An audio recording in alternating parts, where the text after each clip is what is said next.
We're live, brother. Hail, brave adventurers, and welcome to the Dice Cult's Legends of Theaya Gamecast. My name is Frank Bedini. Musically, I go by Frankie Swa, and I will be your storyteller and dungeon master for this stream. Thanks for checking us out on Twitch Live or YouTube on demand. The Legends of Theaya Adventurecast is a Dungeons & Dragons homebrew setting in the 5th edition rule set. There is a lot of custom junk that I created, bought, or borrowed in this as well. We do have two major house rules here with the Legends of Theaya gaming group. We do other storylines and games as well. We're doing some modules on other nights you can find on YouTube. We have the house rules of this. Number one, when you start watching the stream, you need to pick a player that's going to be your player. And it could be myself as the DM or one of the three players you see in front of you, Jenny, Scott, and David. You pick who's going to be your player for the night. And when they roll a 1, they're going to drink because they fumbled, and you will have to drink as well with them. So pick wisely. It's almost the middle of the week. You don't want to have to go do your stuff tomorrow, the hangover. Also, if you hit a critical, if somebody hits a critical in the group, they get to pick who drinks. And if it's a really cool situation, then everybody drinks just because we're having fun. So we invite you to grab some water or something else and enjoy having a few drinks with us this evening.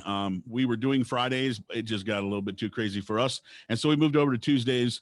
And we appreciate you checking us out on Tuesdays. Spread the word that we've moved. We'll be spreading the word shortly, but we just wanted to get one under the belt on a Tuesday to see how it felt the next day. So speaking of fun, we have some amazing people that are a part of this group. I love them. They're all my good friends now. And I'm so grateful for COVID bringing me to these people. First of all, I want to introduce one of the best drinkers in the Forward Quarters. She has outdrank almost everybody. Meehan's starting to catch up, though. He actually won a drinking contest against her. This is Jenny from Austin, Texas, playing Lila, the barbarian gnome. Hello. How you doing, Jenny? Doing good. Good. Next up, we have the half-hill giant farmer who loves to pet monsters, who like to try to bite off his hands. He wants to pet everything. It's the friendly little grin played by David from Washington State. How you doing, brother? Good. How's everybody doing? So do you have any fires next to you in Washington? I was looking at West Coast fires, and Washington still has some pretty bad fires going on, don't they? Yeah, we had some stuff going on out on the east side of the state. Yeah. And then obviously all that smoke is blown up towards us from California to in Oregon. So yep. West Coast getting hit pretty good this year. Oh man, we're like a matchbook with one match lights, and the whole thing goes up. It's terrible. Lastly, we have the paladin who always gets grounded for his potty mouth, the half gold dragon Meehan Mistan, played by Scott from Oklahoma, one of the baddest Blood Bowl players in the United States and maybe even the world. How you doing, brother? I don't know about that, but I appreciate the confidence. So. What's up, everybody? And Scott's actually been DMing us. We've all been changing roles and having some fun playing some modules. We just started Curse of Strahd, and Scott is DMing that. And so that'll be some fun stuff put up by the Dice Cult on YouTube for you to check out here shortly. We want to get some sessions under our belt before we just put that up for the fun of everybody enjoying it. We may do some live stuff closer to Halloween with that. We're going to go ahead and get started. Today's going to be an interesting session because the players are just about ready to level. And so there's probably going to be a little point where we even discuss how the characters are going to level and stuff for all of you to kind of maybe even chime in. Anybody who's watching, listening can actually throw in some ideas for the characters or, throw out some experiences you've had. But yeah, we're going to go ahead and most likely get to a spot where we level during this particular session, which I, as a character player, I love to be able to level my character and think of something new to, the different feats and stuff like that. In 5th edition, it's really cool leveling. It's not just hit points anymore, really. And that's awesome. It's one thing that I love about 5th edition. So the last time we played, and the last several times we played, the focus has been the characters, the heroes making it into a tower that was given to an old mage named Kishkumen. He had shown up when the war started and asked the dwarves of Kir'Darul, got any place I could stay? I read a lot of books. I'm good with magics. okay, we'll give you, we got an old tower we'll give you. But, what are you going to do in exchange? Well, I can do these magics. I can put up wards. I can put up protections. And so they made a trade, or at least that's what Bertha Axekicker told our heroes. Several sessions back, a young lady was found in the stomach of a worm. She said that she was on her way to Kier to Rule because her teacher and mentor, Kish Kuman, invited her and told her that that's where she should go is Kier to Rule because they will stay neutral during the war. Well, Bertha Axekicker hearing this goes, wait a minute. Kish Kuman lives here. Why was she traveling here? If, what's this? How does this work? Kish Kuman lives here. She's from an island called Achin, and that's where he was teaching her. How does this work? You need to go talk to Kish Kuman. And so the heroes go to this tower, which is about half a mile up towards the surface of the planet, and they found the tower. They went in. They found some skeletons down very low in the basement of the tower, which were easy pickings because they were so stupid. They were very mindless skeletons and just stayed behind a bar and just got whapped by Nolan Ryan / Little Grin with a lot of rocks. Within that small area of the tower, a little puppy was found. And the puppy was very scared of Little Grin, was a little scared of Lila. But for some reason, when the big hands of Meehan picked up the puppy and put it in his hand and looked at it, just like this, the dog looked at him and goes, and just kind of felt really safe. And everybody goes, "Aw, Meehan, the dog likes you. The puppy likes you." And he goes, "Fuck." Pretty much he was like, not good. So, he puts the dog away. The dog doesn't want to go away. The dog wants to be out and see what's going on and all that stuff, just like that dog over there is doing, having fun with Little Grin or David. And so the dog and Meehan makes a bit of a connection. And there were several other levels that the group went to. And finally, last session, they made it to what they believe is the top of the tower. There they found a makeshift laboratory, some tools for alchemy and such like that. There was a very large several windows actually, that when looking out of, the wind felt natural. The vision was this grand lake with a forest, and it felt real, and it felt like the way the planet felt before the war. This is something that these characters had not seen for months. They've been underground, and suddenly they're seeing what looks to be the surface of the planet of Theia. And Meehan quickly let the group know, enjoy it, but this is not real. This is something this is the wizard's magic. This is how the wizard was able to cope being down here, or at least that's what Meehan thinks. So, checking out the rest of the tower, they went through a door, and there they found at a desk an old man in what would look much like wizard's robes and a hat, sleeping or not moving, parchment in one hand and a quill in the other. Meehan went up to the parchment and read it, and in common was written, "My friends, students, allies, strangers, enemies, murderers, whomever is reading this. My feeble old body, I feel it is taking its last breaths. This old man made a mistake. I believe I have been poisoned. It is too late. There's nothing I can do. If you are of good, it is time for you to step up. There was a day many, many years ago that I chose to do the same. Assist those who are unable to assist themselves. It isn't always about making the easy decisions. There is a chest in my laboratory that can only be opened if you're of goodwill. Only good can open it. I'm not afraid of any of you losers attempting. It won't open. I hope these items can be of assistance. Kish Kuman." And upon investigation, another piece of parchment was under the quill that was in the other hand of the mage. And there scribbled very feebly and very, very broken, as if literally the last breath, this was written during the last breaths of the mage. "Do not let anyone know of my demise. There are forces that would do more than just celebrate upon finding out." And with that, The group discussed what they should do with the apparently dead wizard or man. Several of the group decided to go looking for the chest with these items that were stated would be in there to help the group.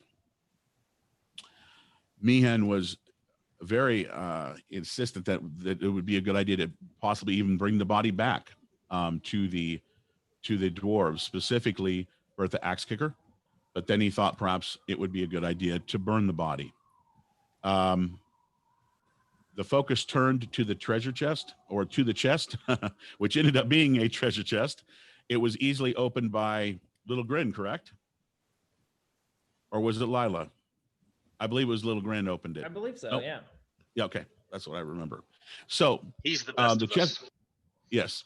The chest was opened by Little Grin. Lila then started going through the items. She found what was basically like a belt with a bag on it, like a satchel, which she quickly started looking at herself. She grabbed a pair of gauntlets, tossed them to Meehan, who said, "I don't want these. These are probably cursed. I'm not putting these on. This, no way." And he puts them into his belt, not looking at them at all. Just doesn't even want to be bothered with them, really. And then a sling was found, and the sling was tossed over to Little Grin, in which case when he grabbed it and started twirling it around, it started growing to fit his size. He grabbed a cup and attempted to to use the cup as a makeshift bullet, and the cup very quickly flew out and almost hit Meehan, and it wouldn't have been good, and I'm really glad that didn't happen. Meehan begins to tell everyone, we really need to think about getting out of here. I hate Wizard's Towers. I don't like this magic stuff. And that's where we will begin this session. One moment, please. Thank you very much. Arcane magic is unnatural. All right. So, let's see. Meehan, as you're discussing this with the two, and they're very much into their items. Lila's very much checking out she's got her hand very deep in this bag that doesn't even seem like it should be going that deep, but she's like looking, she seems to have found something and she's looking to see if she can find anything else.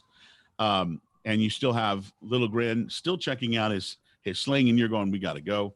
Roll a perception check, please. Uh-oh. Are we time? All right.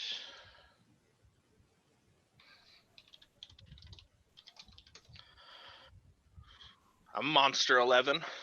Okay. I need both, I just want Little Grin to do this one, actually. Little Grin, why don't you roll your perception as well? Okie dokie. Skills. Perception. Normal. 16. Okay. So you're twirling your deal here. You're doing your thing. And you just catch out of your corner of your eye, you see the little dog, and it's very quickly scampering very quietly, and it's going through the door back into the room where the wizard was. Okay. So you see the little puppy running by itself and going in there. Then I shall investigate. Okay. So I think I would walk forward and see where the puppy's going. Okay. So you start to walk in there. Meehan, you see Little Grin stop what he's doing and just begin to walk back into the other room where the group found Kish Kuman. Yeah. I guess, is there nothing else of interest in here besides this chest? What's this table here? That's like a small alchemy table where, you could do potions and those types of things. Were there any? There's decanters, there's ingredients, there's all kinds of things there. Look like any completed potions? There are no completed potions, no. Well, now I will remind you, just in case you forgot, you did a alignment check type spell to see if you could tell if there was any evil around. Mm-hmm. And there was, in the upper corner above the chest, there was a glow of evil. And when you tried to stand on the chest and grab at that call of that whatever was causing that light, or see if it was like a secret door or something. But like when you went to grab it, it moved. Now you didn't see anything; you just saw an aura. But there Gotcha. you felt that there was something there. But you said fuck. Basically, you said fuck this, and you moved on because it was confusing you. That I'm you scared know you of were. wizard towers. That's exactly correct. That's exactly what you said. You said this is more magic bullshit. Yeah, I'm over with Little Grin. I guess following the puppy. Okay, so Yeah, but Little I was gonna- Grin, you I go. was gonna wait until he said I could go in the room here. Okay, so you go to the doorway. Are you going to go in, Little Grin? Yeah, if the puppy already went in, and Oh yeah, the dog and you scampered and right in. you said he was moving curiously, so I feel like Lil Grin would follow. Yeah, he's going quietly. He didn't want Meehan to find out. He jumped out of Meehan's pouch. Yeah. And so yeah, so and Meehan still doesn't know he's out. So but that's because Meehan wants to get out of here. So you go through. Meehan's going right behind you, but you'll go first. Roll your perception as you look in the room. Look for the dog. You got it.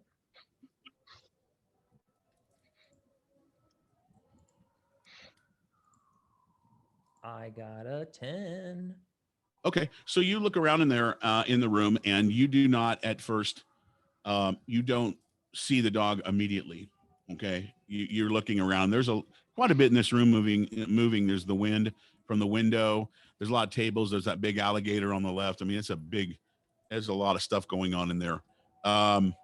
Meehan, you go in and you see. It looks like Little Grin. It looks like he's looking for something. He's looking all around in this room. He's not looking at anything specific. What are you looking for, Little Grin? Oh, well, I saw your new little puppy be coming through here. What? I checked my pouch. There's no dog in the pouch. I go, this thing is crazy. Yeah, I'll start kind of looking through the room. Okay, you can roll your perception as well.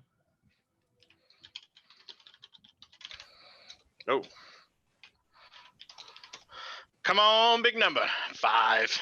Okay. 7. So both of you are looking around and are unable to see the dog.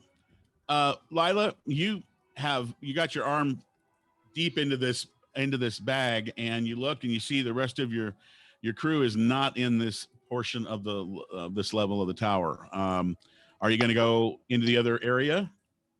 Very hesitantly, just because I know that the dead body is there, but yes. Right. You're hoping that they're not burning the body in the middle of the tower, right? So you go in there to see what's happening, taking a little bit of caution, and they look like they're looking around for something. They're both looking up and down and left and right.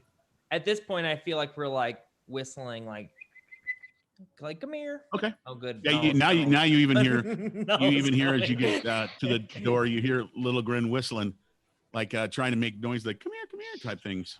And I'm saying, where are you, dumb dog? Well, that'll give it away. Get down. Roll your perception, Lila. Good girl. Alrighty. Okay. Good girl. Good girl. That's the ticket. 16. Oh, What do I see? Perfect. All right. So you look around and like literally right to the right of Little Grin's foot but back against the wall, you see the little tail wagging of the dog, and it's down it's got its whole body, and this is a pretty big tin, but it's a tin of dog food or some type of food, and this dog's just sitting there wiggling his butt eating dog food, and it's all very happy right now. And there's another little and there's another little tin that's got water as well. What? Well, so I guess this must have been Kishkumen's dog. Oh, that's a good possibility, definitely. And so the dog, you see this tail. Do you point it out to the others, Yeah. Lila? Okay. You hear, I found it. And you see the dog. You just see its butt with its tail wagging pretty much, though, because it's pretty deep against that wall where the tins for the dog food and dog water is. I just say, I'll just let it eat. And I guess, did we thoroughly inspect this room? I kind of forgot. Not really. You checked out. All you did was read the paper.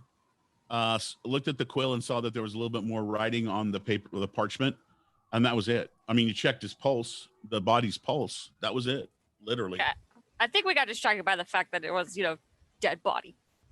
And Well, there yeah, was a you treasure worked really chest. hard to get to meet Kishkumen, and no Kishkumen, or at least not alive.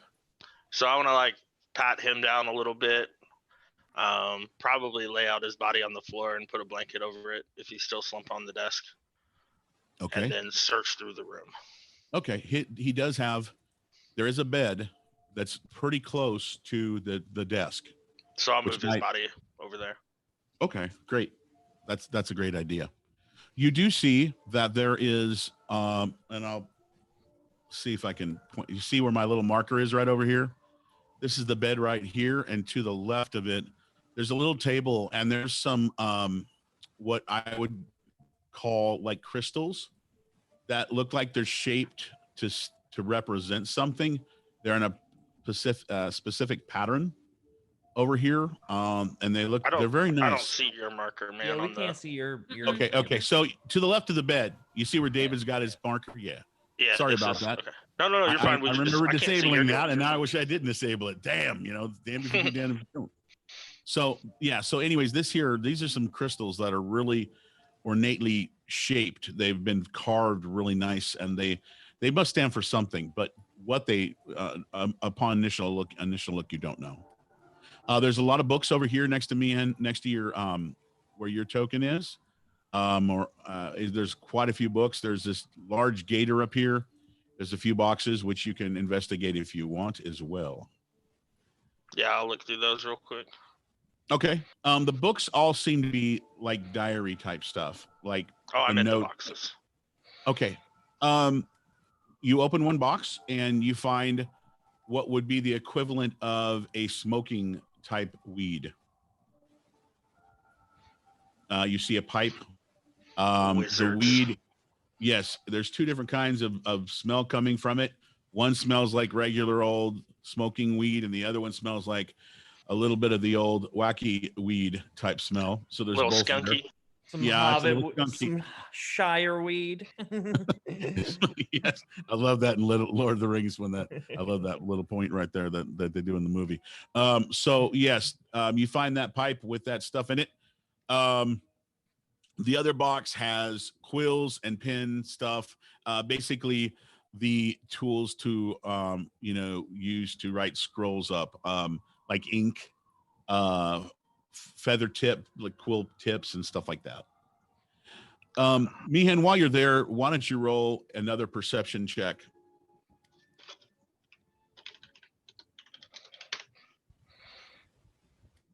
Oh, it was almost as funny. So you turn to tell the rest of the group, hey, you know what? I think I've looked through this and there's not much here that we can find. Your eyes cross something on the table. And when you look at it, it's like it gives you a couple different thoughts. But what it is it's about this long and it looks like a pin. And it has a button on one end. Does it kind of look like what Cell was using? Yes, it does. All right, let's snag that. All right, you grab it. And then I think I'm going to go over to the group here. And I just say, all right, group, we got to figure this out. What do we do with this body? Well, what did he say in the notes again? He says, don't tell anybody of my demise. I'm uncomfortable not telling Bertha Axekicker, my leader, a lie. But perhaps maybe we just tell her? What are your thoughts?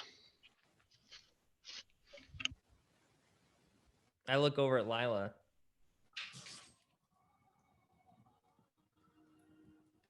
I think maybe we don't tell Bertha, but we talk to the girl and the worm. I'm not trusting her. Boy, and didn't Bertha be sending us out here in the first place? Yes. So Oh, what's that's we true. We're gonna gonna have to tell her something. And I don't think I can lie to her. Well, I'd be thinking we should bury the body, though. Where would we bury it? The only option's to burn or take it with us. I'm not taking it with me. Nope. I was supposing that burning's not within his, biblical order.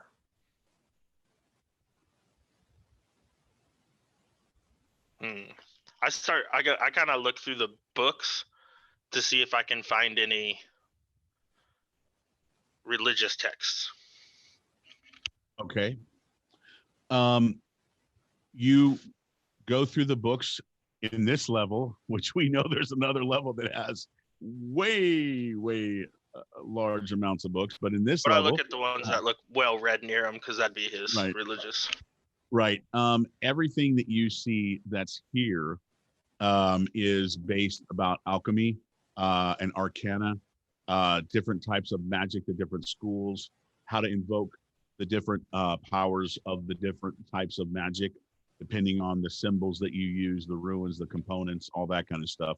There is a book, there is a book though that talks about all the gods within the the known, basically the known pantheons or the known gods of Theia. There is a book like that here, but it's very general that has like information about many of the gods. So in that particular area, you don't see anything that would lead you to a clue of what his personal religious beliefs were.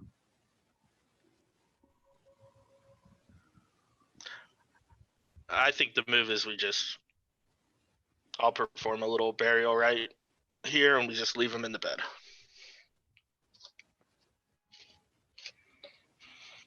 It was all right.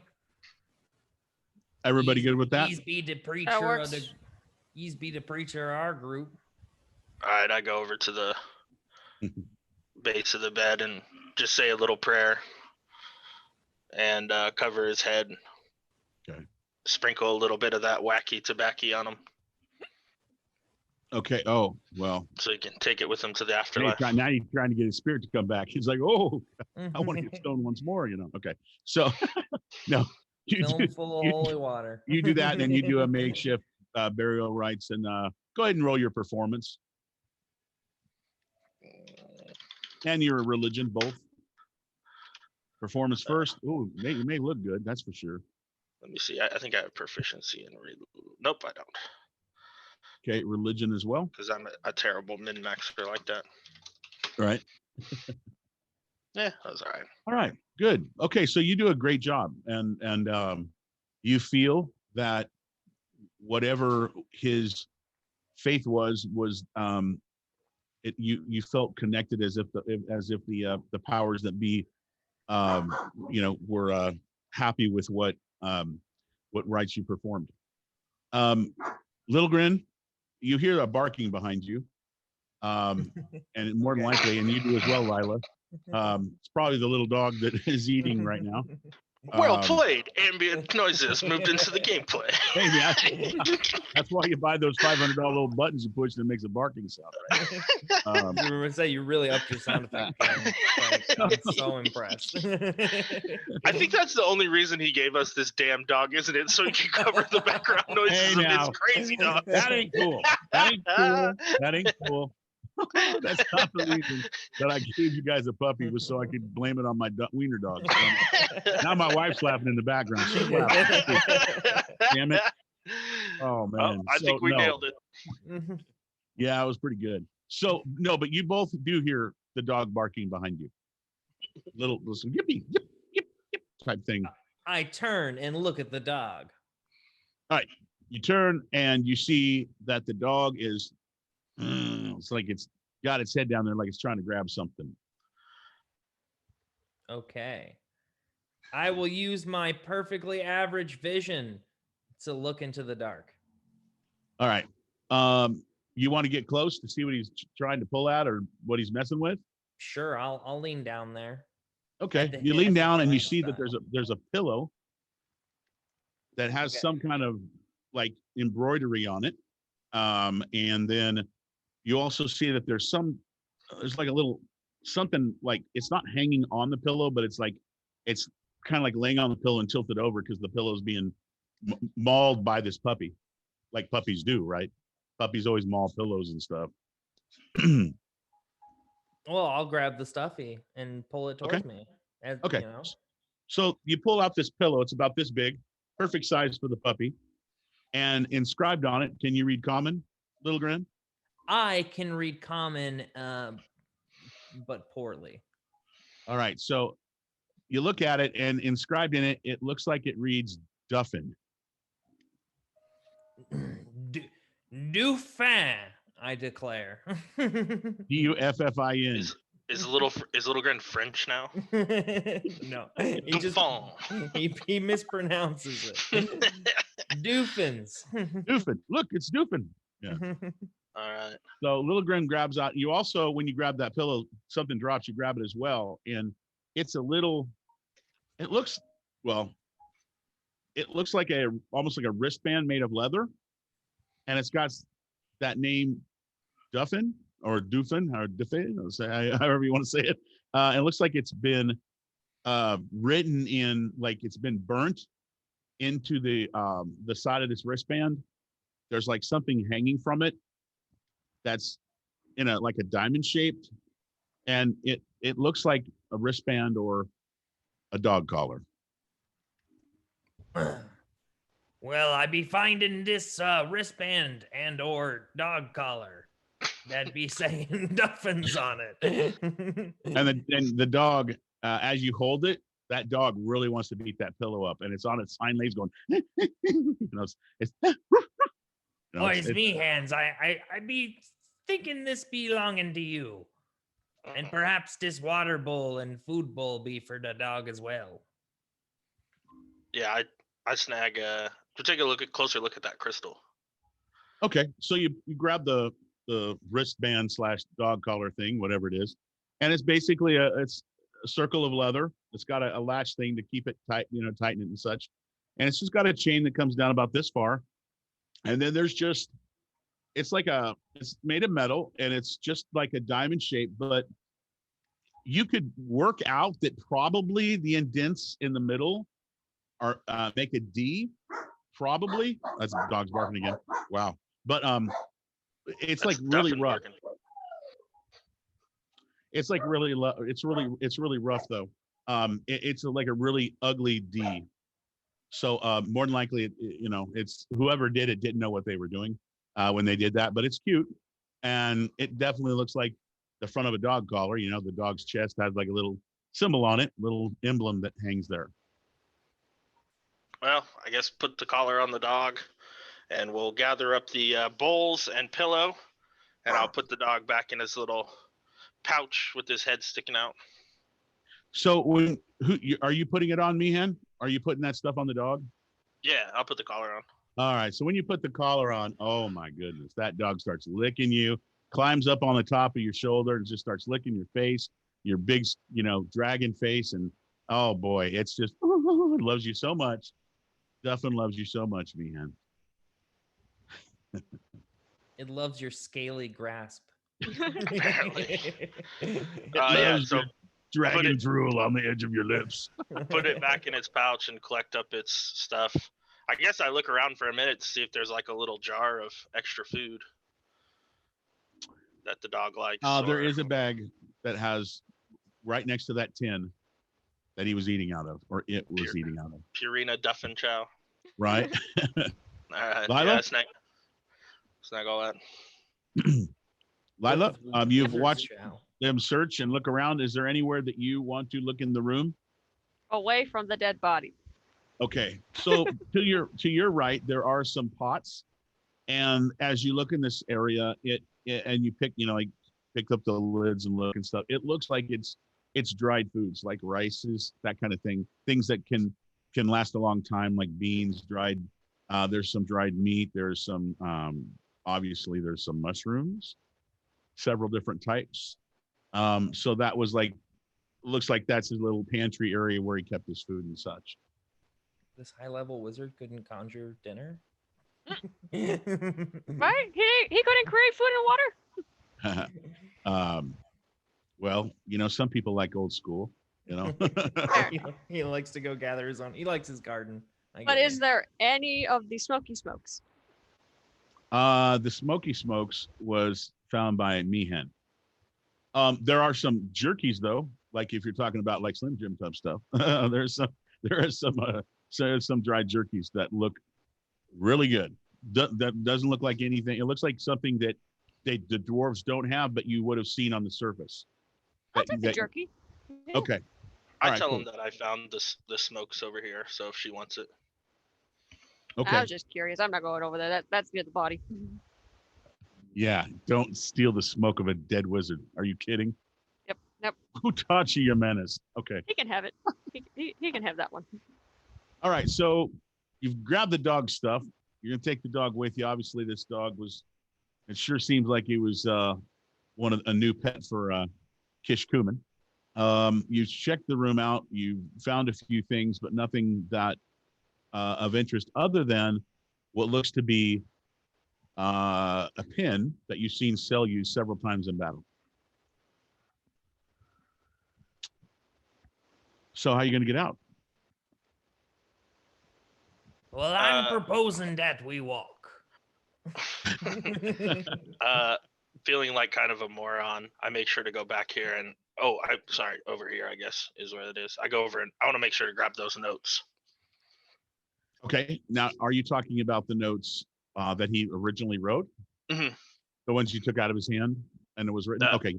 Yeah, fine. I just make sure I have them because I don't think okay. I said that earlier. Okay. Yeah. You read them, but yeah, you didn't specifically say you were going to keep them, but yeah. Yeah, I want to take both of them with me. Okay, cool. Excellent. And then I guess, did we ever check this portal thingy out? You did, but it got you not confused, but last time you were there was too much magic going on in a row and you said, F this, fuck this magic, basically, because Meehan was getting pissed off about all the magic that was confusing him. Oh yeah, then like that weird like wavy room. Oh yeah, all that stuff. I got mad right after that. That was terrible. Oh, you hated that library. We had a lot of magic rooms. It made me sick. Yep. No. I guess I want to investigate this door a little further though. Right. So you see this thing, and it's basically a gold frame. It looks very nice and old. It's got wavy engraving all the way through it and all around in a square, and then it's a map of what looks most likely is Theia, and the whole outside within the picture frame, if you will, because I'm not talking about the frame itself, but the actual square within it. All the edge of it, there's like this circle of energy that keeps pulsating around it, around the square, just like the image itself, as you can see. There's like this energy that radiates around this, what looks to be a map. Okay. Do I see Kier Darul on this map, or is it of the surface? Well, Kier Darul in a map, there would be Kier Darul on a map, but not this location. The location on the map, as you see, it would be like if you lived in California and you're looking at a map of the United States, but you only see like the East Coast, right? It's kind of like that. I asked Little Grin if he wants to touch the shiny. Oh, he's pretty good at touching shiny things. Are you in this room, Lila? Yeah. With the rest? Okay, I just want to make sure that if you were doing something there, we didn't make sure we do it. Okay, so you're in there as well? Okay. So Meehan goes, you want to touch this? Oi, Lila, watch me touch this. Okay. All right. So when you touch it, where do you touch it at? Do you touch it like just a random spot on the map, or are you trying to touch something specific? I'm making sure to watch closely too to see where he touches. Okay, of course. Lilgren reaches to his inner being, which tells him where his finger should be pointed, and then puts it on the map. All right. So that means that you touch where? Do you touch a city? Do you touch a Well, What wherever- looks like water, a mountain? What do you Li- want to touch? I guess you want to touch random. something? I guess it's random, but he's trying to use his inner peace to guide him. and Okay, so he's just gonna randomly. He just place closes it his around. eyes. And okay. I got you. All right, then He's I in on will the roll. donkey. All right, looks good, brother. High is definitely the best. Okay, So- Eh. so you totally zone out of everything, like you were taught by the monks, and you even wipe the thought of how fun it will be to go do the mushroom farming again. You even wipe that out of your mind for a moment, and then you put your big hand on this map, and your fingers touch an area that actually is on the corner of what looks to be like a forest. And when you touch the image, it almost feels like you're touching a piece of paper, but it's not a piece of paper you're looking at for sure. But it almost feels like you're touching a piece of paper, and it it almost feels like there's just a little bit of energy. So you want to, by second nature, you pull your hand away because you feel like you're getting shocked, right? And Okay. when you move your hand just ever so slightly, you notice that the picture moves. And it kind of it just slides a little bit to the left. I am the master of topographies.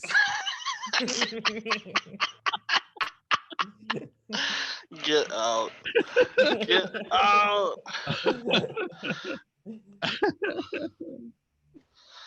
Oh my goodness. So- All right. I will show my mastery to my fellow companions. Okay. So he shows you that when he touches this image that looks like a map within this frame, lit up magical contraption, I guess you'd say, that when he touches the image, he can make it move. Now, like the image literally moves so that you can see more of the map.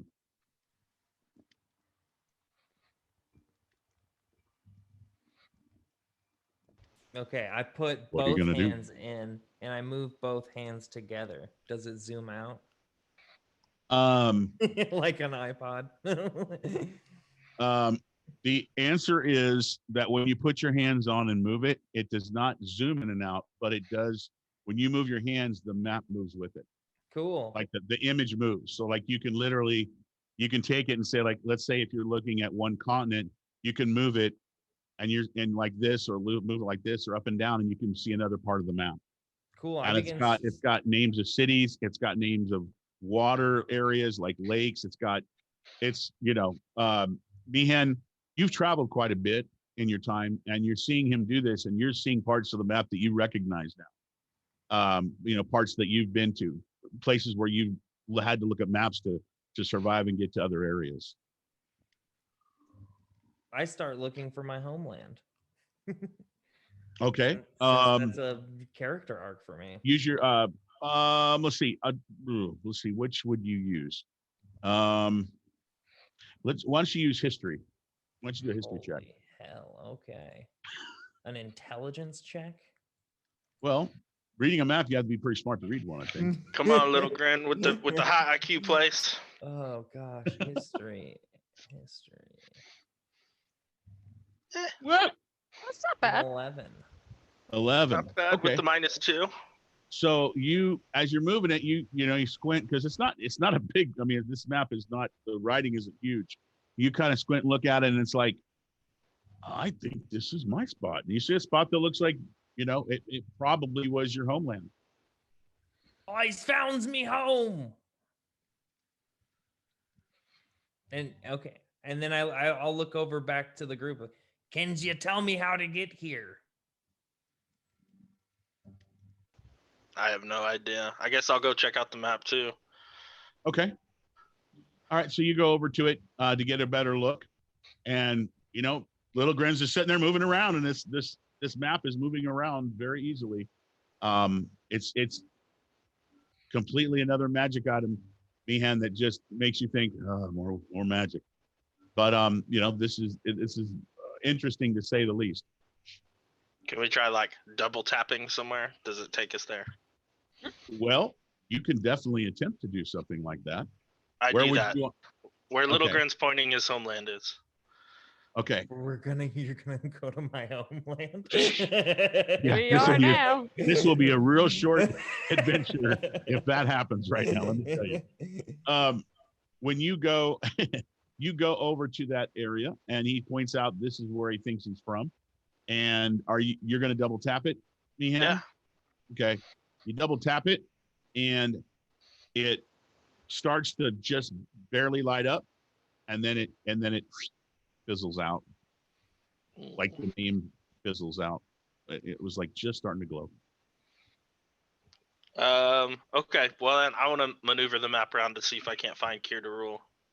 Okay, you can definitely do that because like I said, you've dealt with maps, and as you go through, you see an area that looks familiar, and you move the map till you get to. And the thing is that this looks like Cure de Rule proper. This map was made before the destruction of Cure de Rule. So, but I can from that place I can kind of find the cave entrance that we took to get down. Yeah, to we used to be part of a mine. Maybe we could find the mine. Yeah. Yeah, you Do we know definitely. the name of the mine? Yeah, you see the mountain range, right? You see the mountain range that Cure de Rule is built into, and it says Cure de Rule, and it's written like where you can double tap on it. All right, so I like tap it a bunch right there. Okay. All right, so you tap, and every time you touch it, it starts to light up, and then you let go of it, and it starts to go down. You tap it. And take me here. Okay, so one of the times when you tap, you don't tap as quick, and you like hold your fingers down on it, and it lights up, and you see that where the frame is, and like there's like that color thing that goes around, like that energy source around the frame inside the picture part of it. It stops, and a little diamond shape appears that looks like it almost like literally the frame itself opens, and a little diamond shape appears that almost looks like it needs like a key or some sort of something to be put into it to be able to open it. Oh, is the dog's collar the right fit? I checked that first. You take your dog, it's lovingly in the pouch, and it's happy to come out because it's got his pillow in there now and everything. You pull it out, and kind of goes, like, why are you bothering me, sucker? And you take that dog collar piece and you put it up, and sure enough, the whole thing lights up.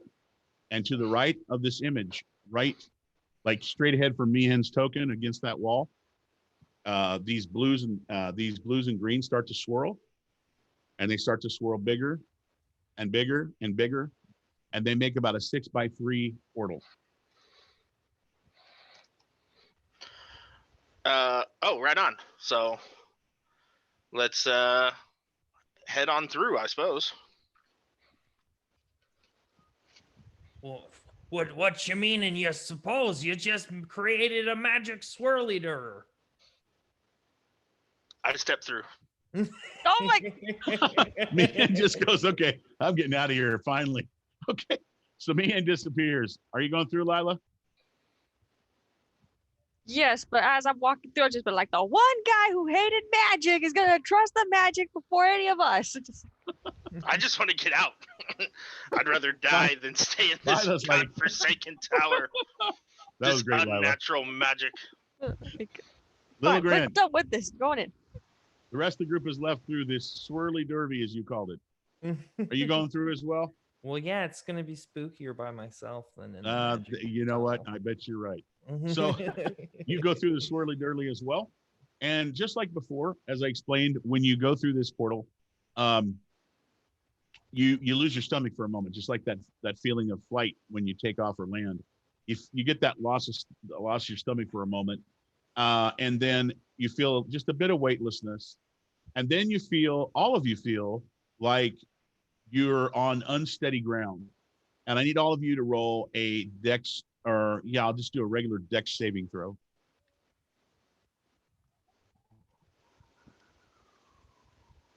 Ooh. Oh! Hey! There it is. Nice. somebody somebody did awesome with that. So Cheers. excellent, absolutely. So little Grand, you feel your footing under you very unstable, and you just center, and you're able to straighten perfectly. Straighten your feet, straighten your body. You're fine. I make a Lila? sweet Steven Seagal face to the camera. Lila, Lila and Meehan, you both lose your footing and fall on your butts. And when your eyes come to, which falling on your butts kind of help you see better, like, you come to better or quicker. And you're sitting in the rocks that are in the welcoming area that you found. That, remember, there was like that hand that was sticking out with the gold. Oh yeah, piece, When we first right? came here. Yeah. Yeah, you guys are standing on those rocks, not around them, but on them. So when you came, that's where it dropped you, and you dropped there, and two of you lost your footing, and so you're like sitting on those rocks, like, oh, except for Little Gren, he's at the top of the rocks, just going, ha ha, no problem. I feel like I violently retch after all of this stomach churning nonsense. Yeah, and there's a lot of fog here, just like before. And I think we got to head on. Okay, excellent. So you're going to go back to the city? Mhm. Excellent. Back to the settlement. We'll make a roll real quick. Excellent. Oh, you get back without any issues. Oh, which good. is I thought that was going to be the opposite. no, yeah, I do the opposite. But anyways, yeah. So you make it back. You make it back in good time. Meehan is leading the pack, and Meehan's like, boom, I remember how to get back, and you're going straight down. You get down to the settlement of Kirdarul, and yeah, it should be. Let's see, it should be Monday. I'll make sure of that here in a second. On the calendar, but you get into town, and the dwarves are doing what the dwarves do. It's a day where they go back to work, and they work very hard on Mondays. So on what is their Monday. So where are you headed? What do you want to do? Straight to Bertha for me. Okay. What else? What about you, Lila? What do you want to do? Are you going to go with Meehan? Yeah. Okay. And what about you, Little Gren? Do you want to go with Meehan as well? He says he's going to go talk with Bertha. Yeah, well, we have to go and talk about this dead body, and that seems really important, even for Lilgren to grasp, I feel like. So he's going to go with. Excellent. I don't blame you a bit. As we're walking along, though, I want to speak to Lila and Little Grin and just kind of ask them a little bit about what they think we should say. Okay. Well, you oughtn't to put it real delicate, like. But the note says we shouldn't tell anyone. But I feel an obligation that we must tell at least Bertha. Do you agree or disagree? I think we should. We're like, it's gonna have to come out, because how else are we going to tell? Like, we went there, and what are we gonna tell? He's not there. I mean, yeah, that's the only option. We tell her that what? He was out of his own tower that he only ever lives at and never leaves? I don't think there's a way that no, he's got the portal-y thingy. So I was going to say maybe there's no way he could leave the tower without people from the town knowing. But if he's out for tea. I mean, Hey, you know what? I'm sure worse stranger things have happened with a wizard, Okay. Maybe we could explain to Bertha that, he but doesn't want anyone to know. So maybe we can see if we can talk to her somewhere private. Yeah, that's what I was going to do. We clearly can't do this at the bar. We can't do this at the Friendly Hammer. I was just going to show her the note that he wrote and not say anything out loud. That way it's between us. Okay. All right, so that's what you're going to do?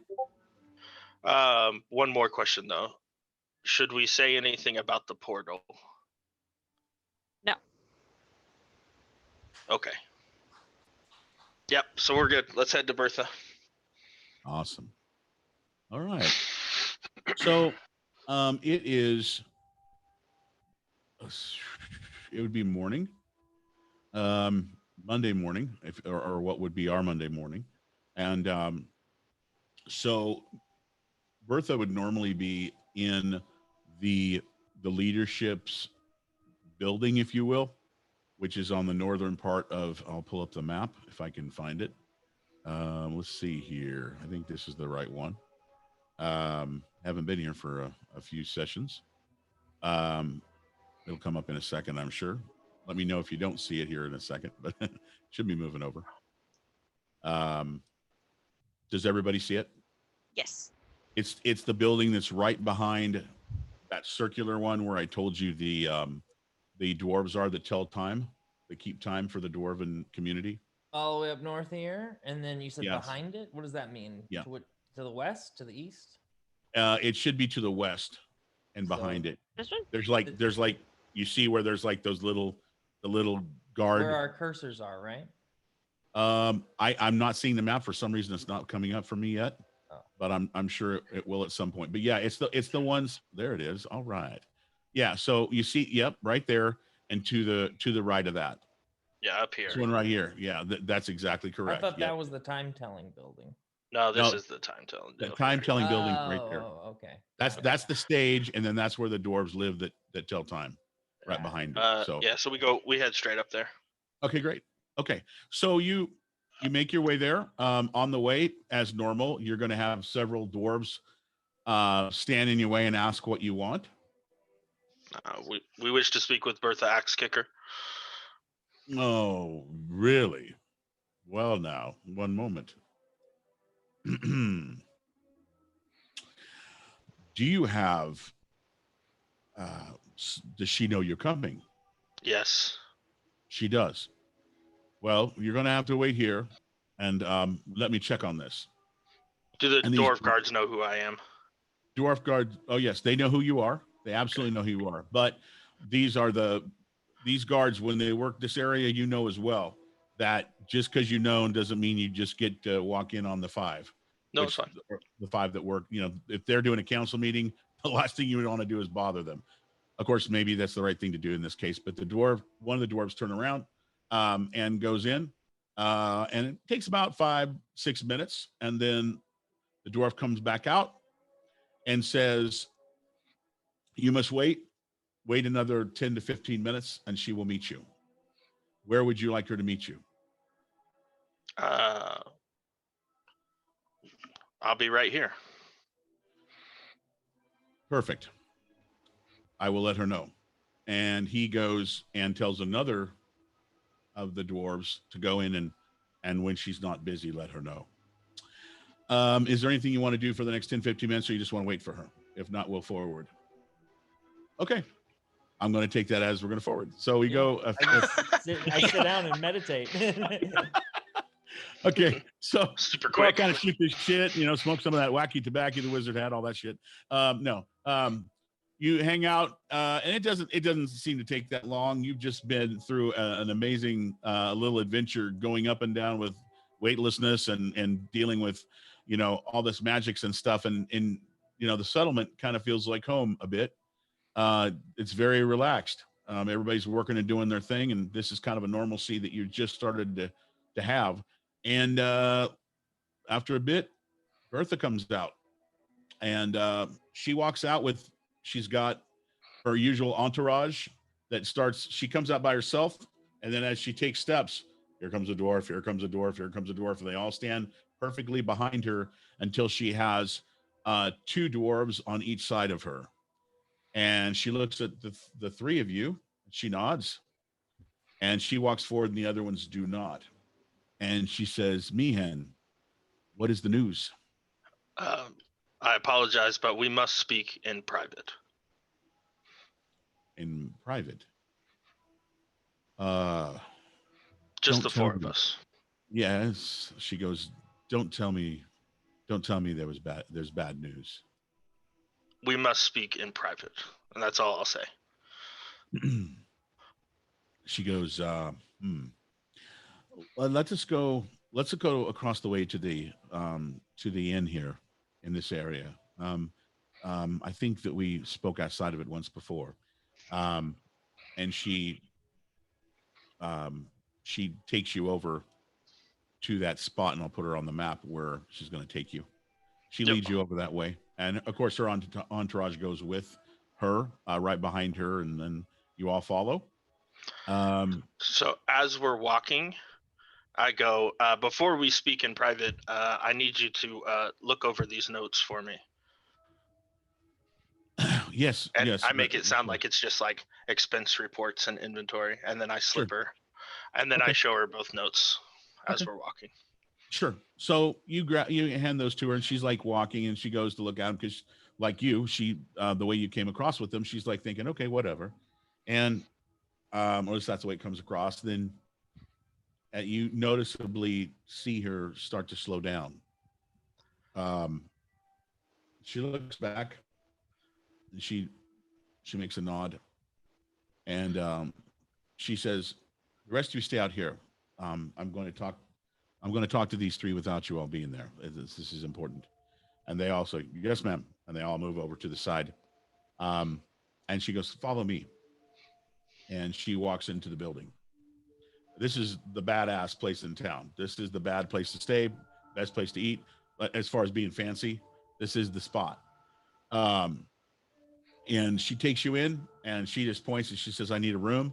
And she slaps her hands, and you see people running to get a room ready for you all to have a discussion. Okay. And you don't even stand there for more than a minute and a half, and a dwarf goes, "Please, milady," and points down a hallway, and she knows where she's going, and you all literally, I know that little Grin has to kind of go down a little bit to fit in here. Same with you, Meehan, but they take care of her very quickly, and all of you as well. They ask if any of you want anything to drink or eat, and she says, "I don't want anything." What about all of you? I'll take an ale. Lots of food and liquor. It's been a long Wizard's Tower. Just a spring water with a hint of cucumber. She goes, "You heard them. Make haste." And she's not in a good mood suddenly. She was very nice outside, but now she's not so much in a good mood.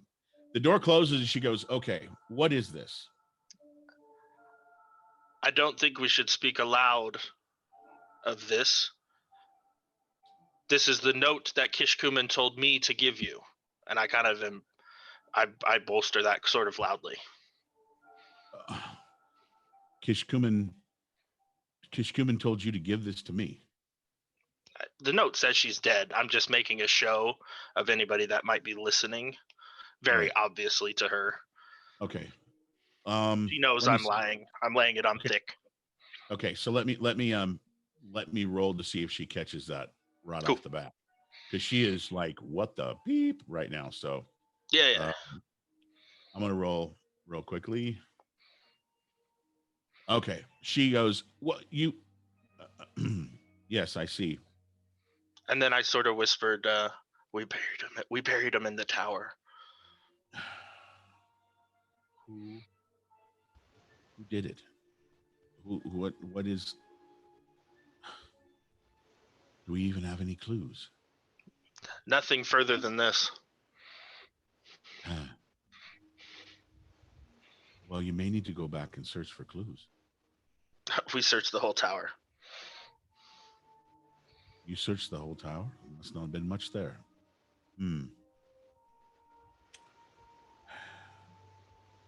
I don't know if we should look at this like something that we should get others involved in. I don't. The others, the dwarves will be very upset. I don't want that.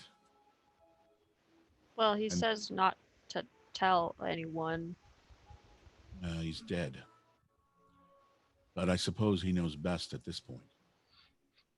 At some point, we may have to tell the others to be able to find out who possibly done it.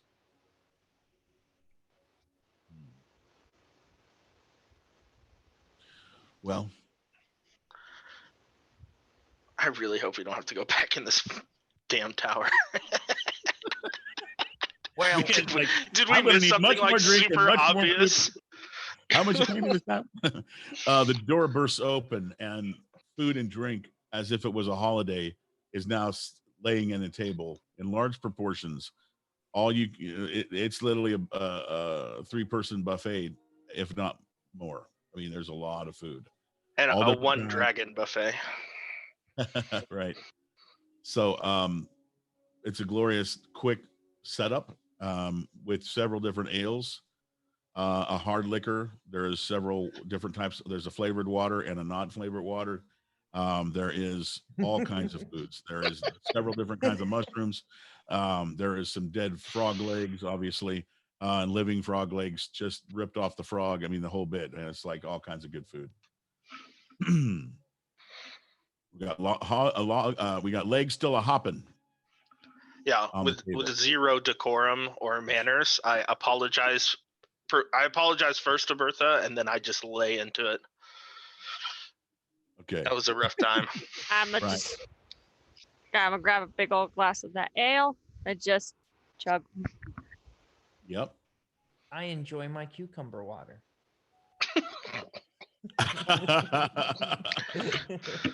Okay. I drink to that. Killing me, a little grin. His body right. is his temple. Shoot, I just Okay. So so the discussion ends for a moment as all of you begin to devour the food and do a very good job of it, and the drinking very heavily, very quickly. And Bertha's impressed. She's just standing there going, wow, this must have took a lot out of you. She says, I've never been in the tower before. You don't wanna. It's a nightmare of unnatural magics. Tis a fun and floaty place to be. It is not fun. She goes, well, one of you enjoyed it, but I'm still perplexed. She says, I mean, we've never even sent, I mean, Kishkumen came to us several times, but we've never had to really, I think one time we brought some supplies to him that he requested, but we've never really done much communication. He sent us a letter once. What'd you bring him? He requested foods, and so he sent him many mushrooms. And he sent a message back that he liked the mushrooms. Did he ever be speakings with anyone? That's the thing. I can't think of, well, the girl that was found in the worm's stomach. She said that she was his student and that he sent her here. And the last Which one is to why see I him think- alive. This is why I sent you. That's why I sent you to him, is to let him know that she had arrived. She was in no, I mean, I think I thought maybe she, had hit her head really hard. She's randomly threw out a name or something, but because Kishkumen lives here, he doesn't live in the island of Achin. Well, magics. Maybe he could have got there somehow. Well, yes. I anymore, if you don't have an answer, you just blame it on magics, right? That's the way the world is now. Unnaturals. Yes. Oh, I guess I should let the dog out to eat too. Oh boy. Oh man. Okay, so you open up the pouch, and I don't know if you want me to call it Duffin. If you all want that name, you name it whatever you want. But until you tell me different, I think Duffin. He's a unless you little guys Duffin. disagree in honor of Battlegrounds just coming out, we've got to name it Mouse. I don't know if you guys are Dresden Files fans, but What do y'all think? You want to call the dog a mouse? Yes. it's not Yeah, a it's up- mouse, it's just mouse. It's up No, to I you. know. I got it. I named a cat Doggy once. I know. Then I was told I couldn't name it Doggy anymore, and it was like opposite, so it wasn't a good thing. So, is that what we're going? That's what you want to name it, Mouse? Mouse. Yep. Okay. Okay. So, you go. pull the puppy out and go, here you go, Mouse. Are you just gonna like let it run on the table, or what are you gonna do? No. I grabbed like his little food pail and put a few things in there. Okay, so you took his tin as well.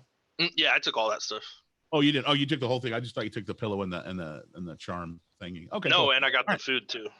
Perfect. Yeah, no, he perfect, was a perfect. very good pet parent. Yeah. Well, Kish Kuman. Yeah, absolutely. It's like we just walked out of Petco for the first time. Yep. Yeah. So you set the dog up, and so it's eating too, and it's wiggling its butt while it's eating, all happy and shit. And so it's munching, and it wants some water too. So just don't give it any ale. I don't think probably not be a good thing.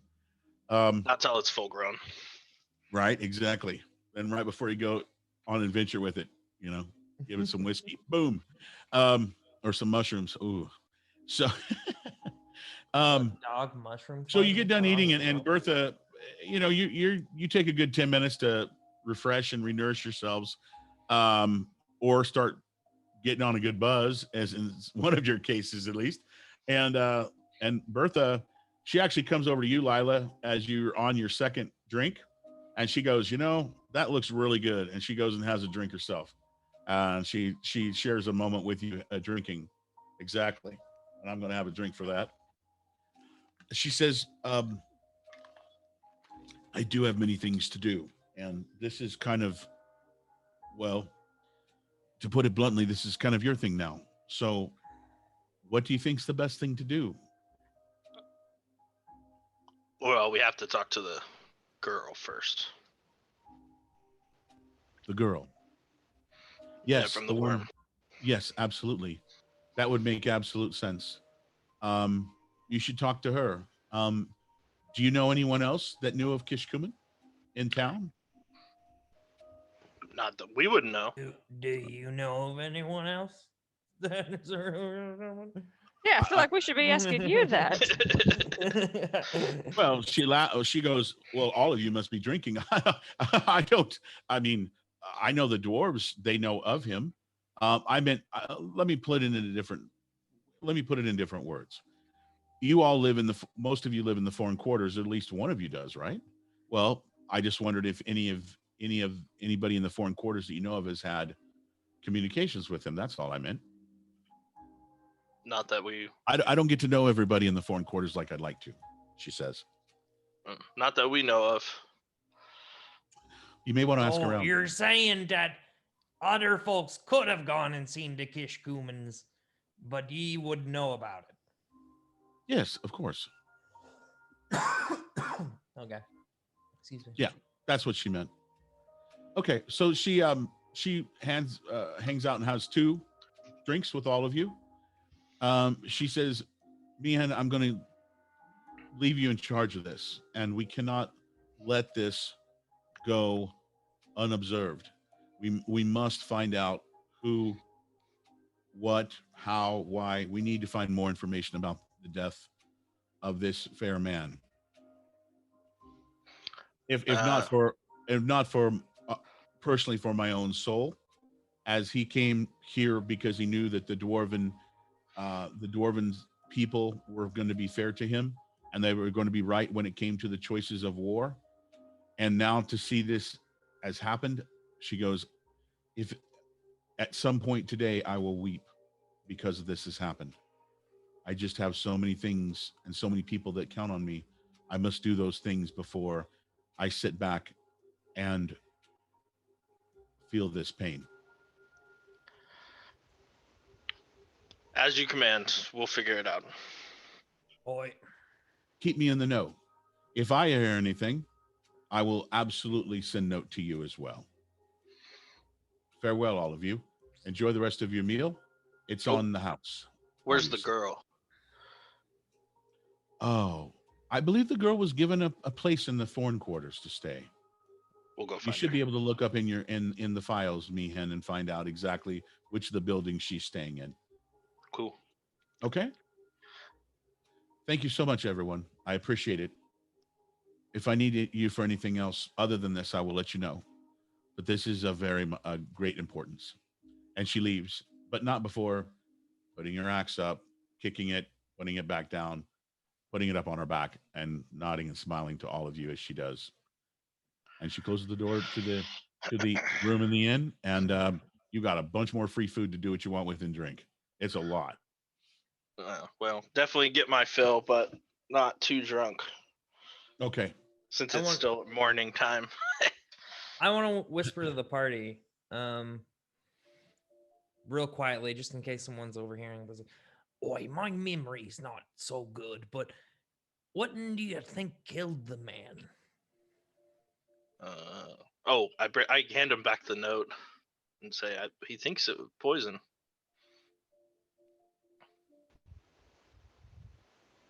Right. Okay. And there wasn't any marks on the body. That's right. We looked. Okay. Yeah, it looks like he was poisoned. It looks like But- he fell. It literally looked when you walked in, you thought he was asleep. That's what it looked like. Looked like he was just laying there, like older people. Sometimes they just sit there and, you know, they just kind of go to sleep. Except this one didn't look like he woke up from it. So I think we should talk to Shy, or what was her character's name? I forget. Her name was Alicia. Oh, Alicia. Alicia. Alicia. And then maybe the guards will have records of like who's left the settlement. Oh, yes. Maybe we that can would find be- a pattern or something like that. Yeah. There's some of those things that could be done as well. Absolutely. Any Okay, other so- thoughts, y'all? So you have two leads at this point that you can think of. One is talking to the young lady that was found in the worm about Kish Kuman, more about him. And maybe she has something to do with this. And then you also have the guards' notes to see who's left the settlement, who's done anything that's been noted. And you might even have some contacts, if you think about it, that you might be able to talk to in the city, in the settlement as well. Those are the things that you're discussing right now. Anything else? I will not divulge. What we're going to do right now is take a quick break, and we will be back to either close up the session or continue on a little further. But we're going to take a break, 10-minute break, and have a few drinks, talk about Eddie Van Halen's greatest solos, and we'll be right back. See you all in about 10 minutes. See ya.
All right, we're back, man. Welcome back to the Legends of Theia adventure stream. We are, the group has just got back from the Wizard's Tower, Kish Kuman's tower. Kish Kuman was found dead at his desk where he was writing some notes. Those notes were taken by the party to Bertha Axekicker, and she has now asked the party to quietly take care of this matter of finding out who, what, why is Kish Kuman dead? What happened? There are several points that the characters thought about in regards to maybe getting some answers, and we are going to move forward with that. And I will begin by asking Meehan, all of you just got done devouring quite a bit of food and drink. Where do you all want to go? Real quick, I think we just need to get the gloves and clicky pin identified. So probably run over to I forget his name. The guy Cell was working with that does the magic items. Mado? Yeah, see if he can't identify these for us. Mado's a perfect choice. And I will pull up the map real quick because I took us all to somewhere else and we should have stayed with the map. Everybody at the map? Cool. Okay. Let me get rid of Bertha. She is not there. I guarantee it. Let's see. Boom. Okay. Because that's kind of on the way to the foreign quarters, isn't it? All right. So you leave and there's a tent, and the tent is where Mado's place is, and it's right to the right, far right street, the very first building on the left that looks kind of like octagon shaped. One of you are almost right next to it. Look, right there. Yep, that's where it's at. That's Mado's tent. It's actually a tent. It's one of the only tents, if not the only tent, in Kir'Darul settlement proper. And it is open. The tent is open. That both flaps are open. It's a big tent. You're gonna feel fine going inside of here, Little Grin and Meehan both. It is made for all sizes. His name's Mado, right? Mado, yep. Yeah. Tomato, tomato. I say motto. So I walk in and say, Mado, we need some help, please. He goes, I'm not sure. I've met you before. Oh, Meehan Miaston. Well met. I'm Mado, yes. Would you like to trade something? I've got all kinds of, what some call junk. These are all my treasures. Actually, I was hoping you could help us identify a couple things, and I show him the gloves and then the pin. You pull these gloves out, and he quickly grabs them. He goes, "Oh, look at the make. Oh, yes." And he's very excited, and he's, totally flipping them back and forth, and he's doing these movements with them like, "Oh, look at these fingers." But then he stops. He sees the pin, and he looks at you. I know what that is. That's Little Cell's pin. Wait, is this the only one? I thought maybe there were just a bunch like it. I've never seen anything like that down here. I mean, did Cell? She was lucky to make kill it work. I've Kishkumen? tried something like that personally. I've got several that I've been working on, but she got hers to work. And this is it, exactly, you think? Well, he grabs it and looks. He says, "Yes, see?" And he turns it around like this, and he points it he puts it right up to your face, and you can just see just the littlest of etchings that says C-E-L in common.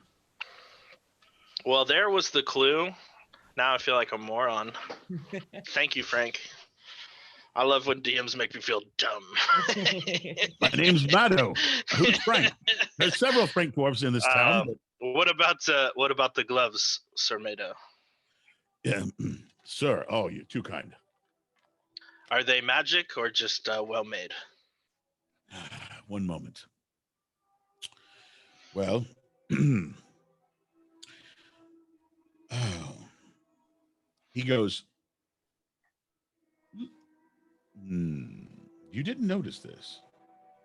And he points, and he takes one of the gloves and he turns it around, and right here like right on the gauntlet's fist, right here, is the symbol of the scaled gauntlet, the faction that you're a part of. Oh, nice. I.e., when you looked at them the first time and put them in your belt, you rolled a 1. Yep. He goes, and you must. I don't know if your character still wears any symbols of the scaled gauntlet. More than likely, if you're still wearing the armor and stuff like that of that you had above ground, you probably have that symbol several places on you. Yep. So he says, I think these must be yours. I will see if I can find what magics they do. I see that, and you can see where each gauntlet, he points, he says, see these gems? And there's 3 gems that are left on these gauntlets in the knuckle areas. There's just 3, where there could have been 1, 2, 3, 4, there could have been 8, but there are 3 left. And he goes, these definitely are magics, some kind of magics. Give me a bit of time. I don't charge much, but I will figure this out for you. Can you come back this evening? I'm sure your price is fair. Next, though, have you seen Cell? Oh, I must be honest. I haven't made many friends. I'm known as the junk dealer and junk collector, and I fiddle around with a lot of things. And since we've moved down here underground since the stupid war, Cell has been a bright spot, but I've not seen Cell. Not for a few days. She came to me. She was very excited about something. Very excited.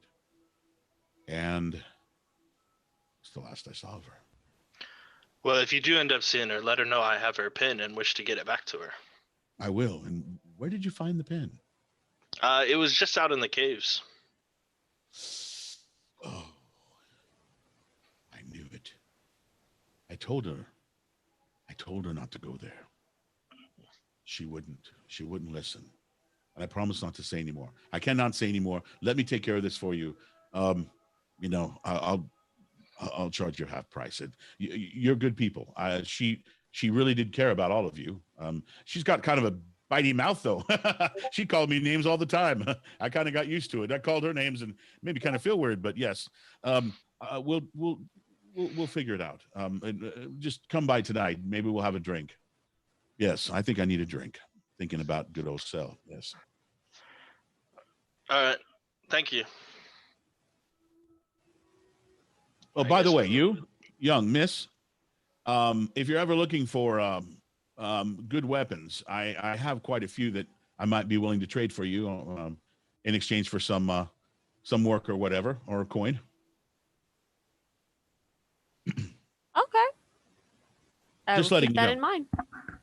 Excellent. Boy, Mr. Magic Man, can you be No, telling I'm- me how would this be working? I can't seem to figure it. And I'll show him my new weapon, my new sling. Okay. He goes, well, this is just a sling. And he gets it. And when he gets it, that sling goes all the way to the ground because he's a dwarf. And he goes, and then he goes, oh, this is magic. Well, this should be easy to use. And you just see him like he kind of does the dwarf hobble over to a spot and he grabs just on the ground. He grabs a little rock type thing and he goes, here, see, this is the perfect size for this. Here, you use it. And of course, when you grab it, of course, it gets long again. But, the rock fits perfect inside this little pouch. Of course, you can do bigger rocks because the sling gets bigger for you. And then Right. you already know how to use it. And so But you start. But he specifically said to use it inside of his own curio shop. The fool! I immediately sling it. Well, yeah, you're right. He didn't think you were going to go that far. Do it. He was like trying to be nice and helpful, and you just fucking hopefully didn't break nothing. So you Do it. definitely go. Are you just going to let it go? Yeah. If so, roll a 20-sided. Oh my good. I mean, I'm aiming for something that's not I don't breakable. even know what to wish you would roll. Like, if you roll critical, do you kill this dude, or if you roll a 1, does it kill me? I hope Like, he ain't aiming at Mado. I hope he's not don't aiming even at know Mado. what to hope for on the roll. That's the problem. So I Just don't aim have, at the ground. I don't have the weapon installed, so I'll just do my dexterity, right? Plus proficiency. Right. So okay, so that's gonna be this. That'll be I'm definitely gonna hit. That's gonna be plus 21. 2 plus Right. 2, so plus 4. Okay, more. so you see that he's got all kinds of junk everywhere, and you see that there's a couple like stacks of like what seems to be like metal that are just stacked like, piled up from like the ruins and stuff, and there's brick.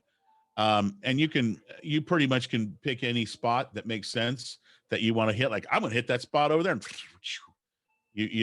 and you hit it. So whether if you want to be mischievous and find like something cool, like a statue that he's got over in the corner, you can do that. It's your call. No, Lilgren's not Right. I spiteful didn't like think that. I didn't think that you were doing it because of that. So across from you, right across from you, is like a spot with a big stack of rocks, like All right, literally a big stack I'll of stones.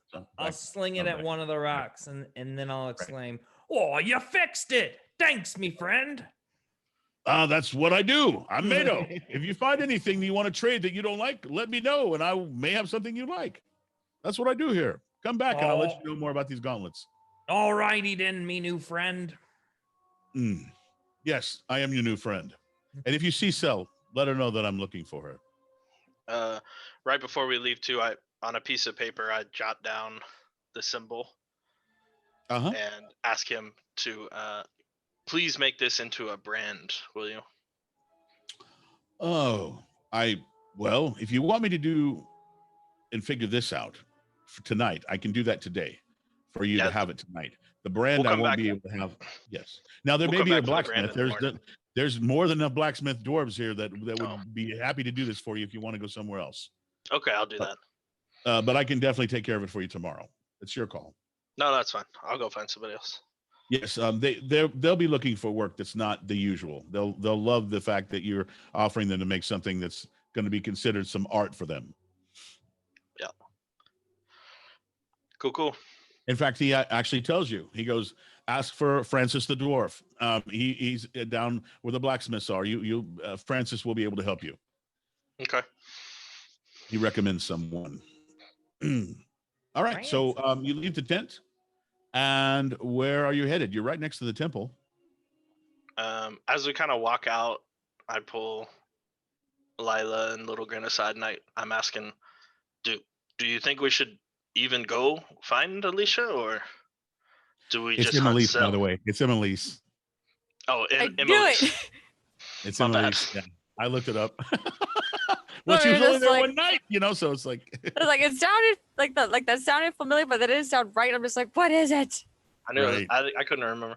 Anyway, should we go find her and talk to her still, or should we go straight to find Cell? I think we should go try to find her because she'll be the easiest one to find. We have no idea where Cell is. I think this Mado knows more than he's talking. I think we should talk to her and then talk to Mado. Okay. But that's just me. Fair enough. Why don't you lead this one? Alrighty. She seemed to like you better since I was chasing her. Well, I'll go. actually, I think she liked Little Green a little bit more. Yeah, why don't you two go talk to her, and I'll go to the blacksmith since she didn't seem to like me very much.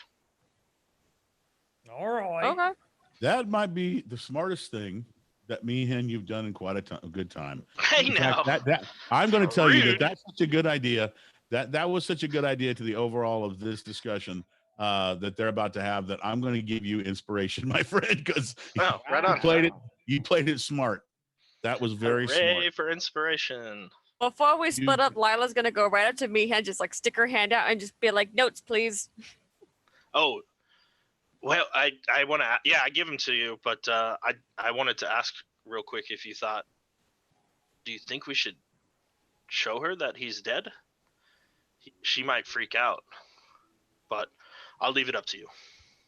We'll play it by ear. Like we'll try not to tell her, but if she doesn't talk, then like we're gonna have to. But I'm gonna try to see if I can get any information out of her without telling her, everything.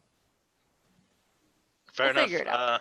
Yeah, so I'll just head over to Francis the blacksmith to get that brand made for me, and then I'll leave it to Lila and Littlegren. All right, Good luck. Littlegren, let's go talk to our new friend. All right. By the way, can I say I've never heard of anyone getting inspiration for opting out of role playing before. That's the fun. That's the most fun I've ever heard. Let me tell That's you. great. Clearly, I made a me high just- IQ play, Littlegren. Amazing. let me just explain something. Remember the last time this character was around the group? Oh yeah. Okay, They just were not remember friends. that and just think about, that was an absolutely correct play within this. That was the right thing to do, and I'm going to reward that. You know what? That was the right move. If it wasn't, I wouldn't have done it. But that was exactly. I was thinking in my head, is he going to go or not? Is he going to go or not? Because she will not feel comfortable around him. Absolutely not. amazing. Not right now. No, absolutely. I mean, it's not been that long. If you think about it, it's not been that long. It's only been like Yeah. what, 4 days, 3 days, 4 days, not been that many days. Yeah. So of course you guys were in the Wizard Tower, so maybe it was a little bit longer than but I'm gonna, at this point, it's been what it's been about 4 days. So that's not that long. So you head down to the foreign quarters.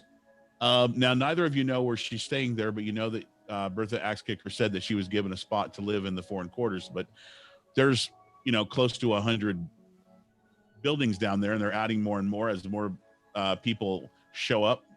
More people that ran away from the war on the surface and coming from other underground places too.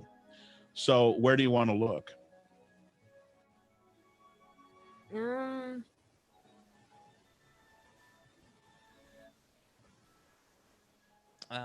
Yeah. Where So you you want to both look, Lila?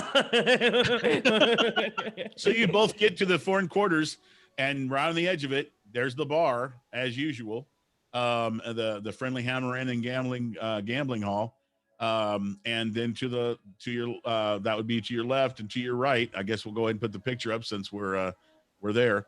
But on the other end of that is the beginnings of the homes that people live in. Please They're, tell me in the- Lila gets sidetracked and just goes and gets drunk. You never know. No. I find Lila and Littlegren drunk like 3 hours later. How would it go? What? Oh, we forgot.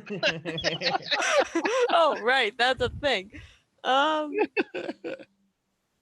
there's no one we can go to where we can just be like, hey, new girl, where was she placed? You might be able to ask in the inn. There are people that work there that are pretty close to the people that would make those kind of decisions. Obviously, as you heard Bertha Axekicker and Meehan talk, Meehan has access to records to see those things, because that's one of the things that the City Watch does is walk new people through the city and say, through the settlement, I should say, this is what, this is here, this is there, this is the inn, this is where you're allowed to stay type thing. So Meehan has access to that stuff, but neither of you do. So, your best bet is to ask around, or you might just spot her by walking through the foreign quarters and seeing if you see her looking out the window or something. You never know.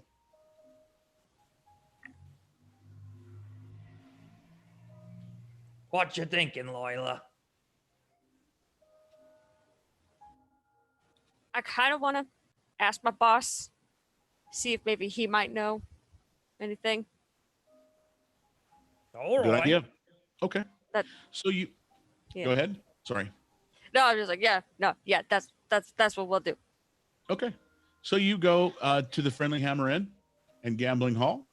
And there, as usual, there are people that are in there, dwarves and members of the foreign quarters who live there that are having a great time partying. It's not packed. Sukeshi is putting on a performance as he normally does during the day. He's giggling and laughing and doing this dance and telling the story of a great fight that happened one time between a Tarask and a giant dragon named Bahamut. And it's got the audience captivated. And you see when you go in, you see your boss at the bar working. It's not too busy, so he looks over and he smiles. And then you see the floor manager. You see her, and she comes from the gambling portion of the inn, and sees you and says, "Oh, I hope you're working. Are you working soon? You're back." Not yet. I'm here for work, actually for Bertha. But hopefully later tonight. Yes. Oh well, Lila's still buzzed. right? She goes, okay. If you can handle it this evening, that would be excellent. We could use you. It gets busy here in the evenings, as you know. We could use you. Yes, but So really you quick. came here for a drink now? You're drinking now? Not anymore. But really quick. The girl that my group and I brought in, was it yesterday? Yesterday? It was a before few days ago. A few days ago? Yeah. Yes. I was told that she was given housing. Do you know where by chance, or have you seen her? Has she been here recently? She did leave, and she was given a spot there in the foreign quarters somewhere. I don't know which place is hers. She hasn't been back in here. I don't know that she drinks. To my knowledge, she didn't drink anything when she was here. She ate quite a bit. I can ask the boss. Let me ask him. Have a seat. I'll get you all a drink. Would you like one, sir? And she looks up at you. Little grin. Sure, gin fizz. Hold the gin, extra fizz. Oh, okay, sir. Right away. And you both go to a spot where Little Grin can get comfortable. Sukeshi looks over at you both and kind of laughs and notices that you're there and does part of his performance in front of the both of you. And the floor manager for the gambling portion of the inn comes over to you and says, he doesn't know. There's no go on that. You're going to have to more than likely ask around. I apologize. Okay. No, if I no, ever it's think, fine. I just don't know. Do you want me to ask around more? Isn't no, that important? No, we can do it. Right, Little Grin? We got this. Sure, who should we ask? Well, just short of walking through the foreign quarters and looking for her, and she looks over at Sukeshi. She goes, he's got a big mouth and very, very good eyes. You may want to ask him. He seems to know everybody. And both of you know this because at one point, Sukeshi actually ran with all of you for a very short amount of time. And one of his things was he seemed to everybody that walked by, he could say, oh, blah, blah, blah, blah, blah about them. Oh, like he knew every rumor. I mean, it's just like, he's like a savant that way. He hears things and he sees things and he watches things. And that's one of his quirks. So she hands you both an ale and she goes, on the house. And she winks at you, Lila. And then she goes back to the bar to talk with the boss. About half a drink's worth of time passes, which for some of you may be a little bit less than others. Sukeshi ends his performance, and being that you're both back and they haven't been seen in there for a while, and he knows all of you as being kind of his friends. He does come over and says, "May I sit here?" Yes. He goes, "I'm so happy you're back." You must have been going mushroom hunting, yes? You have found some mushrooms, those ones that glow? No, I'll buy some from you. No, we don't have any of those, but I'm sorry. We actually weren't going mushroom hunting. Why else would we leave the settlement? The settlement's safe. Mushrooms are worth, putting your life on the line for. Where did you go? We had to do some work for Bertha. So. A little of this and a little of that. And you didn't see any mushrooms. Oh, that's too bad. I need mushrooms so bad. They're so hard to get. And I just can't go out and do that myself. One of these days, I'm going to get a good tip and I'm going to hire you and you and that other big guy, the one with the scaly face, and we're gonna go mushroom hunting. And trust me, when you try the mushrooms that I found before, you will never look back. It is amazing.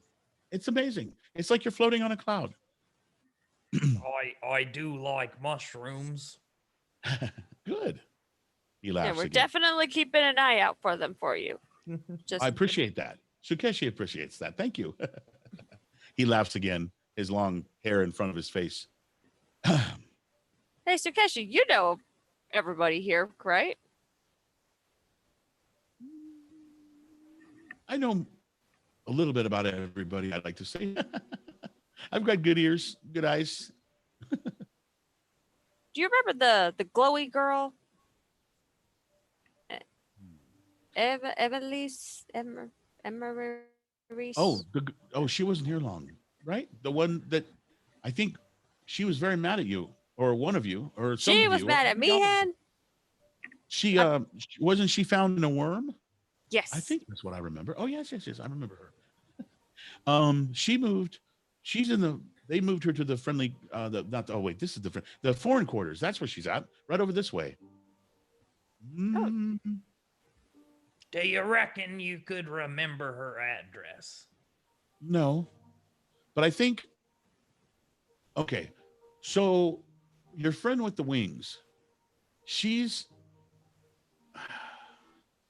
They put her in the very back, to the right in the corner, in a smaller room or a smaller building. And then, if I remember right across, but to the far left, but in like the same row, on the far left, though, not the far right, but the far left is, I think her name was Emelise. That's what I Yes. remember. Yes. I knew that she was important. I mean, who shows up in Cure de Rule in the belly of a worm? So I took a walk and I happened to see her. And unless that's a friend of hers place, that must be her place. So could you buy me some food? I'm hungry.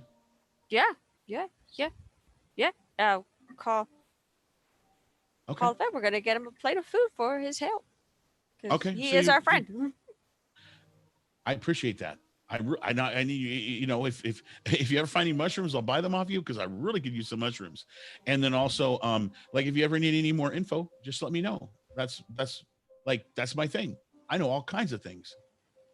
I hear and see all kinds of things. I got to get back to work soon though. After I eat though. Thank you so Yes. much. Eat, enjoy, work. So you order some food for him, and he Yes. thanks you.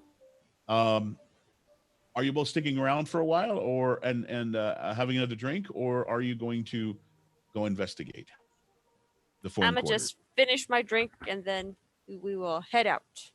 Excellent. What about you, Little Grin? Yeah. I'll watch her finish her drink and then head out. Okay, so you don't want to order any food? Okay, excellent. So you do so. You're in there for about 15, 20 minutes. Sukeshi is eating his food very quickly, and as you leave, he goes, bye. He kind of laughs, and food falls out of his mouth a little bit because he always laughs so much. He doesn't, that's his thing, is laughing.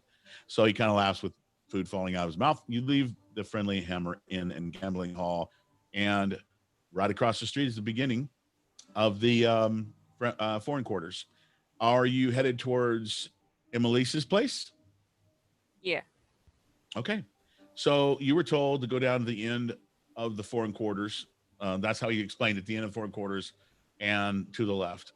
And that area should be where hers is at. Her house, if you will, or block, building, whatever you want to call it. Yeah. So you head down that way, and I'm going to roll something really quickly. One moment. Random encounter in the middle of town.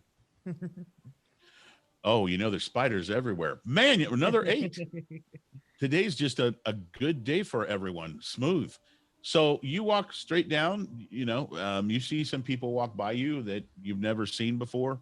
You do see a family that you helped, Little Grin. Remember the family that you helped? You gave them the money, your winnings from the Friendly Hammer Inn that time?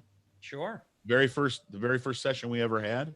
Yeah. You do see that family, and they are actually out. Believe it or not, they're actually out on the side of their little home, and they've bought or built some little potting like type structures on the side of their house, and they're doing some gardening and doing some of their own farming on the side of the house. Yay. So they're actually doing something that It's just like home might have makeover. inspired a little bit. So you get to the end of the foreign quarters, and there are two buildings. There are two buildings on the left side there, in the corner. Sorry. So you want to check out number 1 or number 2, if you will. They both look the same. Neither of them looks to be more touched or untouched as the other. It's just literally left or right. I think it might be that one. Or that one. I think Meehan gave us the harder job on purpose. Oi. Then ordering a brand, I would think so. Okay. Of course, you could always say we did that one. Now you got to go talk to Cell by yourself, right? That would be a lot of fun. So left or right? Yeah, I'm looking at Lila and seeing if she has any opinion. Right. Okay. All right. So- I'll walk up and knock on that door. You knock. Do you knock loudly, just softly, or, how do you knock? I knock medium tempo forte. That's a nice. All right. Okay. So a very polite knock then is what you're saying. Yeah. Okay. So knock, knock, knock. Okay. And you hear a noise like somebody's coming towards the door, but the door doesn't open. It's like the door's broken or something, and I'll knock again. Okay. Medium tempo double forte. Oh, okay. So this was a little bit more, a little bit quicker. Okay. So you do double time, and so you get double the knocks in. Knock, knock, knock, knock, knock. Okay. About halfway through the last knock, the door opens, and there you see Elise. And Hey. she looks at both of you, and she goes, "Oh." And then she sticks her head out just a little bit and looks to the left, and then she looks to the right. Dragonborn's not here. Oh, well, I was just seeing if you were with anyone else. How can I help you? We just wanted to talk to you, because Bertha told us about your wizard master who sent you here. My teacher, Kishkumen, yes? She spoke to you about him? Please come in, please. Yes, Kishkumen, he taught me everything that I know. I grew up on the island of Aachen, which is quite far from here. And he teaches all those who wish to learn of the arcane. And she has set up her house, if you will. It's like a 1-bedroom type setup. And she set it up with some nice, makeshift type furniture.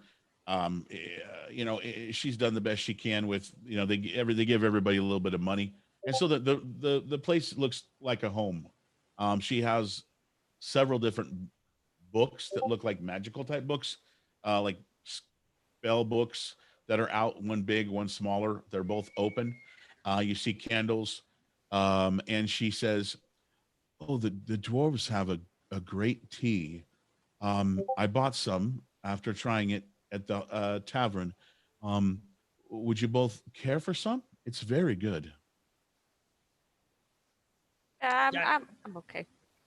That's Okay. all right. We just came from the tavern. Oh yes. Well, do you mind if I have some then?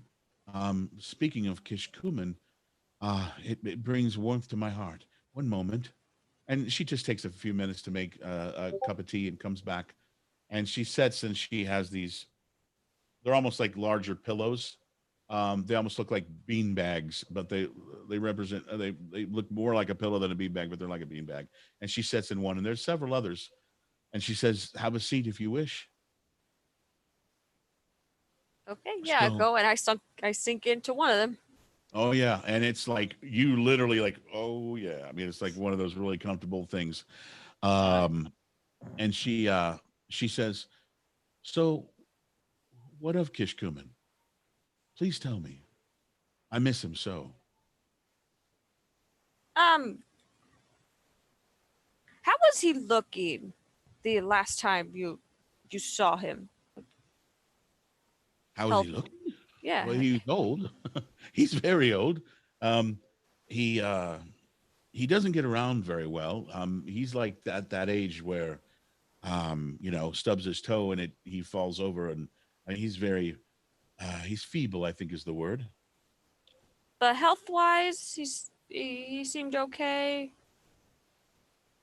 Oh Getting yes, cough, yes. little. No, no, and I had a personal issue, and he helped me. I can never repay him for what he did for me, but no, I mean he was able to teach us spells. He had several students, and the last time he taught me before he sent me here, um, he taught me a new spell. So he was doing great. It's just he's old, that's all. But he's very smart and wise.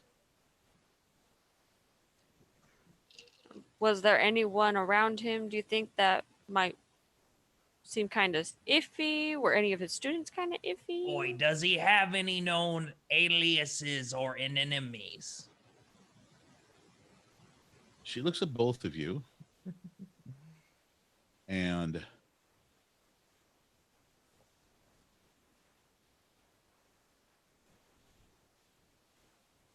these are weird questions. Is there something wrong with Kishkumen?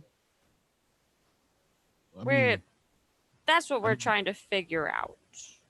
well, wait a minute. He's a long ways away. He's in the island of Achin. I had to take a portal to get here. What's wrong with him? Is there anything wrong? Well, Is he the thing is that you say you come from the Isle of Ancient, but there is a wizard named Kishkumen who last known we was in one of our towers. So I just want to see like there's very real chance he has a portal and was able to go back and forth.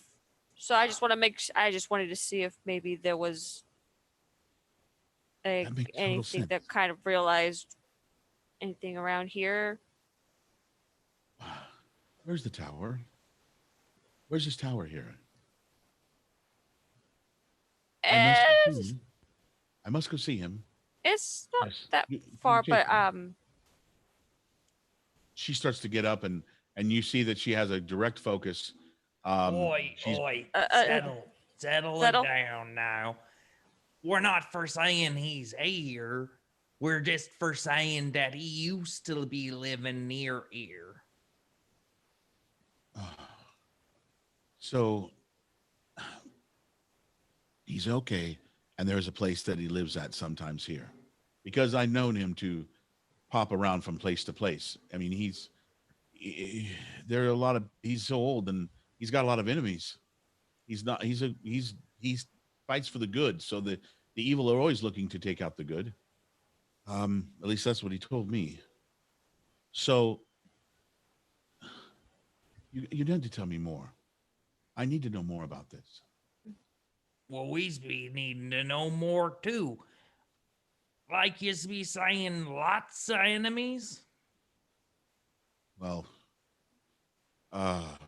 he fought on the side for a while. He fought on the side of the Scaled Gauntlet with Kes Stensonlov.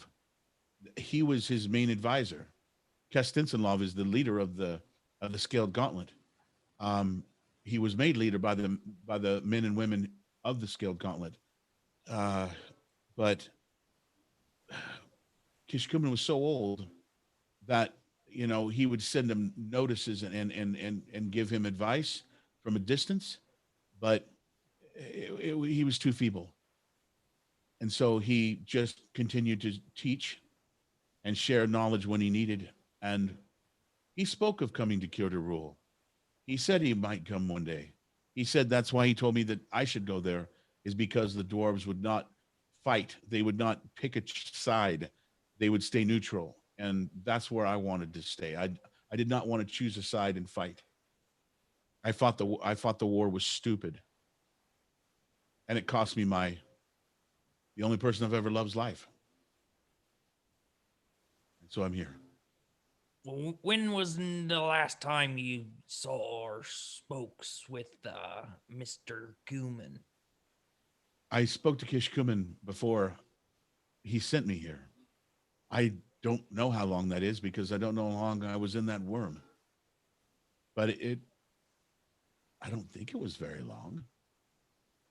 I traveled for several weeks once I went through the portal in his tower. So you done been through the portal in his tower? He created a portal that sent me here. Well, it sent me to the mountain range. Well, actually, thinking back, I landed on a beach and I just began walking, and he had given me directions that were perfect. They were simple. And I thought, this is insane. I've never been to this continent. I've never been to this massive land. I've only been on this island, but he gave me the perfect words, and I just used them. And I used them to find the mountain range that Kyoto Rule was in. And I entered the mountain range, not from Kyoto Rule, but from a cave I found. And that cave had gnomes in it, mini gnomes, and they were building a settlement of their own. In fact, there was even a gnome that traveled with me. His name was Rooney. And then we got split up during some type of earthquake. The land was shifting underground. And that's when I unfortunately walked into the worm. Well, you found me. Thank you all for saving my life. I don't know that I've told you that yet. Okay. So I do want to hear more. I need to hear more about what happened, or at least where Kish Kuman's tower is. If you could just tell me that, I will leave you be. I won't ask any more questions. I think that's gonna be something you're gonna want to talk with Mihin. He knows Mihin? a little bit more about all this than we do. Yeah, You know where the tower is. Dragonborn thing. We're bad with directions. Well, you know where to find me. I won't be any farther than here. Okay. If you need my help, I'm willing to help. Whether Mihin is with the group or not, if it's for the good, I am there for all of you. Okay. Good to know. And please, I would like to know where Kish Kuman in his tower is. I miss him dearly. She looks down, and it looks as if a tear comes from her eye. My heart. You just want to tell her so badly. Right? Go to the mission. Then further, go to the mission. He said, "Don't tell anybody." All right. Okay, so you leave her place? I guess, yeah. Unless you're gonna make me roll a wisdom roll, save for that. No, we get. I'm going to let you role play whether or not you share anything with Okay. the NPC. I guess we're not sharing now, but we could always come back and share later. Okay. Yes, I would like to just wiggle myself out of my little beanbag chair. I will get And- up out of my squat position. Yeah, and just tell Eloise of there's not really much that we can say, but as soon as we know any more information, we will share it with you. Awesome. Okay. You tell her that, and she thanks you dearly, both of you. And she seems to be very, she's much closer to you than when you first walked in. She really, like, when you go to leave, she puts her arm on your shoulder. She puts her hand, on your shoulder. She goes to give you a hug when you leave. She's very hands-on suddenly, which she wasn't when she first saw you both. She's like, what are you two doing here type thing. So she's changed within that conversation. So you leave her her home. Are you leaving the foreign quarters, or are you going to go over to Sybil's home as well? I think we should probably try to go back to Meehan. Okay. All right. Perhaps in Meehan and Sel were pretty close. Perhaps and he can speak with her. Okay. So you travel back to the Friendly Hammer Inn, which is a usual meeting spot for the group. Meehan, you have no troubles with getting a brand made with the symbol that you want on it. What symbol do you want? Can't hear you, can't hear brother. you. I was muted up. Okay. I'll have a picture of it next session. Okay, great. Perfect. Okay, so we're going to go ahead and end the stream here. This is a good spot to do it.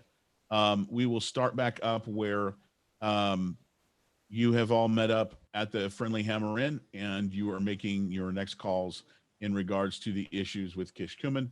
And also, all of you have ranked now and leveled up. And so we will also next session deal with some of those things that you need to do to power up, if you will, and gain more feats and all that good stuff. Okay. Thank you so much for watching the podcast tonight. We've been changed to Tuesdays, and it felt really good tonight. I can't wait till next Tuesday. You can find us on demand as well for any older sessions that we've done on Fridays. I can't promise you. I can promise you we're drinking a lot more on Fridays. Thank you so much, though.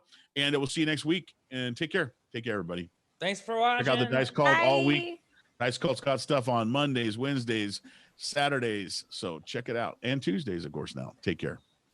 See Thank you y'all. all.